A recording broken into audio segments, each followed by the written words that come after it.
Congratulations, you just injured yourself doing some stupid shit. And now you're done the boring rehab and you might be thinking to yourself, am I actually ready to return to play?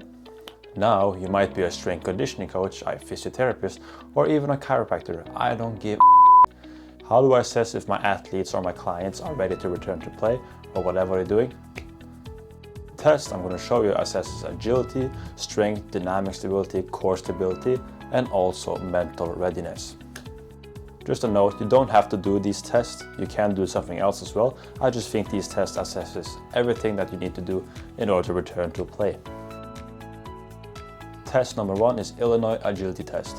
This test assesses agility, obviously. Basically means speed and cutting movements in high speed in order to achieve a specific goal. The equipment you need is a few cones, an even surface, and also a stopwatch.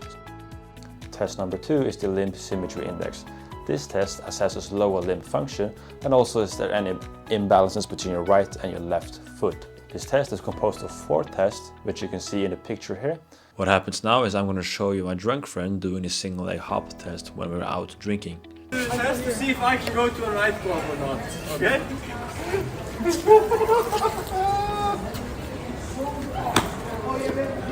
The equipment you need for this test is a stopwatch and also something to rule in centimeters. I have no idea what that is called.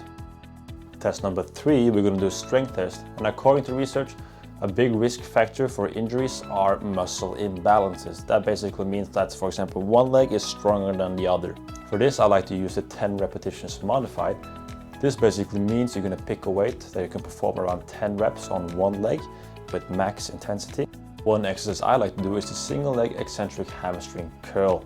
I think eccentric hamstring strength is really important in athletes who sprint a lot. Use both feet to pull the weight up, then pull away one foot and go eccentric, meaning slowly down. You're going to perform around 10 repetitions on each leg. Other exercise I think is important is assessing the adductors, which you can do as Copenhagen plank variants to strengthen the adductors because it's commonly injured in football players. Other single leg exercises you can do are split squat variants, single leg press, and also single leg Romanian deadlift variants.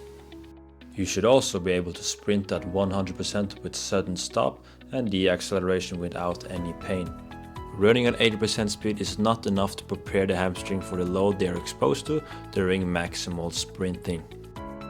Test number 4, we're going to test dynamic stability. One test I like to use here is the Romanian deadlift. It's a great exercise for your posterior chain, meaning your hamstring, glutes, lower back, but it's also a really demanding exercise for your dynamic stability.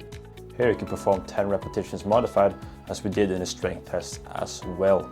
You can also do other exercises that focus on dynamic stability, such as split squat variants, dead bug variations, plank variations. Be creative. Test number 5 and the final one, we're going to assess for mental readiness. I like to use a questionnaire called the Temper Scale of Kinesiophobia. Kinesiophobia basically means fear of movement or fear of re-injuring themselves.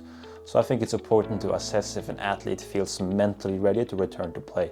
For assessing return to play in ankle injuries, you can use the STAR excursion test for dynamic stability. You can also use single leg calf raises to assess ankle strength.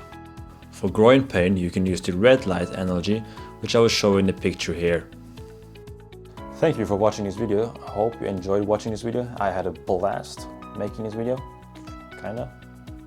Thank you. Bye.